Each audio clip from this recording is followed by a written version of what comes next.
अनिरुद्ध को लगी गोली, क्या झनक बचा पाएगी अनिरुद्ध की जान? आखिर किसने चलाई अनिरुद्ध पर गोली? जी हाँ दोस्तों, हम बात कर रहे हैं स्टार प्लस के शो झनक की। तो आगे बढ़ने से पहले आप इस चैनल पर नए हैं तो इसे सब्सक्राइब कर दीजिए, साथ ही बेल आइकन दबाना ना भूले। वीडियो अच्छा लगा है तो इसे लाइक जरूर कीजिएगा। चलिए आगे बढ़ते हैं। दोस्तों, सीरियल झनक में बहुत ही ज्यादा हाई वोल्टेज ड्रामा आपको देखने को मिलने वाला है, क्योंकि यहाँ पर झनक और ब्रिजभूषण की जान पर खतरा तो पहले से ही मंडरा रहा था।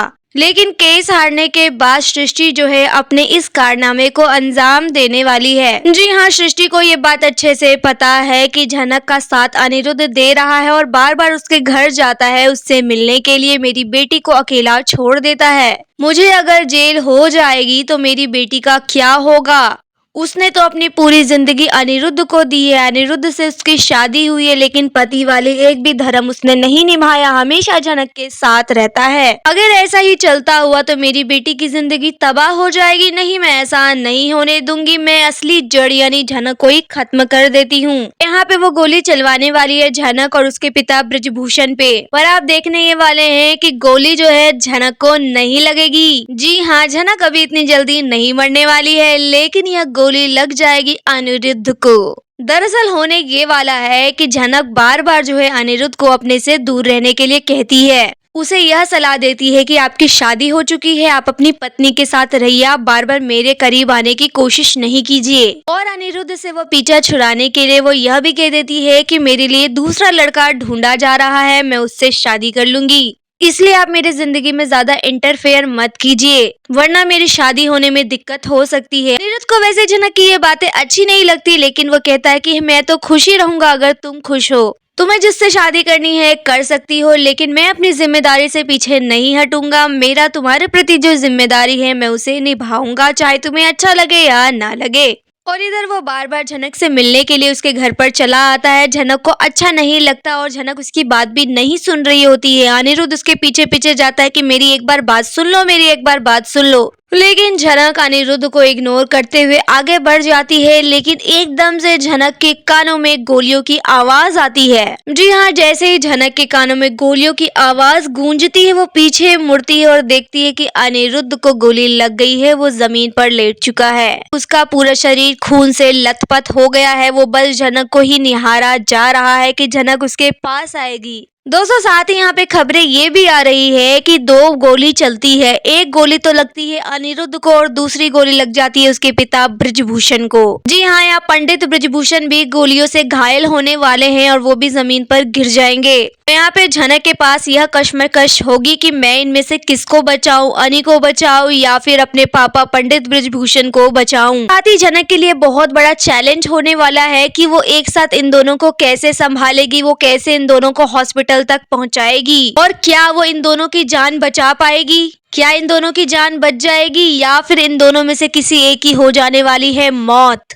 पर जिस तरीके से सीरियल में दिखाया जा रहा है कि पंडित ब्रिजभूषण ने कई बार अपनी मौत का जिक्र भी किया है, उसने हमेशा परेशानी दिखाई है कि अगर मैं मर गया तो तुम्हारा कौन होगा, इसलिए मैं चाहता हूँ तुम अपनी लाइफ में सेटल हो जाओ। इनफैक्ट यहाँ पे पंडित ब्रिजभूषण ने अनिरुद्ध के सामने भी हाथ जोड़े थे, उससे रिक्वेस्ट की थी कि मेरे जाने के बाद तुम झनक का साथ देना। यानी यहाँ लगता है कि पंडित ब्रिजभूषण को पहले से ही आभास हो चुका है कि बहुत जल्द वो मरने वाला है, क्योंकि सृष्टि क्या क्या कर सकती है उससे बेटर कोई और नहीं जान सकता।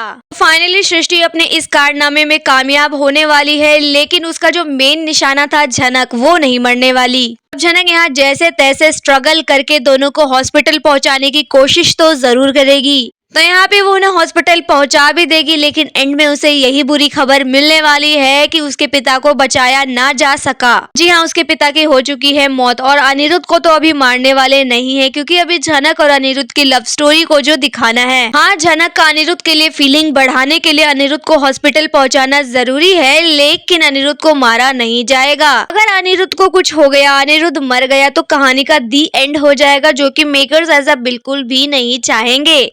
झनक को अनिरुद्ध के करीब लाने के लिए अनिरुद्ध को थोड़ा मुसीबत में डालेंगे, उसको बीमार करेंगे, उसे हॉस्पिटल तक पहुंचाएंगे ताकि झनक का उसके प्रति प्यार उमड़े। और साथ ही दोस्तों, यहाँ हो सकता है ये भी ड्रामा देखने को मिले कि उसके पिता जाते जाते झनक से यह वादा लेते जाएं कि तुम अनी का साथ कभी ना छोड़ना। तुम अनिरुद्ध से शादी कर लो, अपना घर बसा लो, मैं बस मरने से पहले यही मेरी इच्छा है। और अनिरुद्ध ने तो पहले ही वादा कर दिया है ब्रजभूषण से कि मैं झनक के साथ तो हमेशा ही रहूंगा। तो दोस्तों अब क्या वक्त आ गया है अनिरुद्ध और झनक के मिलने का? क्या उसके पिता के मौत के बाद झनक और अनिरुद्ध मिल जाएंगे? क्या दोनों बसा लेंगे फिर से अपनी नई जिंदगी? ऐसा होगा या नहीं होगा, ये तो बहुत बड़ा क्वेश्चन मार्क है। लेकिन दोस्तों क्या होगा जब यह खबर लगेगी अर्शी को कि उसकी मां ने अनिरुद्ध को गोली मरवा दी? यानी झनक को मारने के चक्कर में अनिरुद्ध बीच में आ गया और अब अनिरुद्ध हॉस्पिटल में है।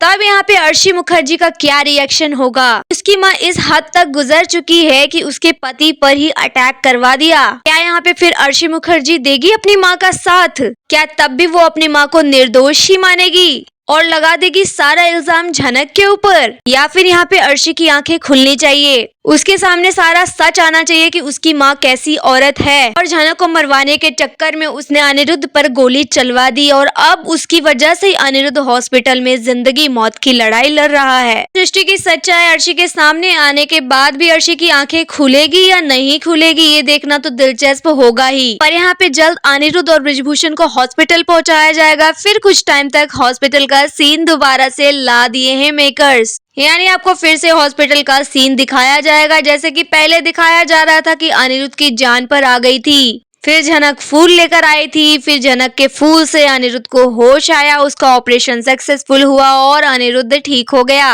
और ऐसे वही फूल वाला सीन होने वाला है। ये झनक सीरियल है, इसमें चीजें रिपीट होती ही रहती है, तो शायद हो सकता है कि ऐसा कुछ भी सीन दिखाया जाए। लेकिन यहाँ पे अब भी सबसे बड़ा सवाल ये है कि क्या इस सीन के बाद भी अब वक्त आ गया है अनिरुद्ध और झनक के मिलने का? क्या मेकर्स ने ठान लिया है कि अब हम अनिरुद्ध और झनक को मिलवा देंगे? क्योंकि दोस्तों यहाँ पे झनक के पिता के मरने के बाद झनक पूरी तरीके से अकेली हो जाएगी।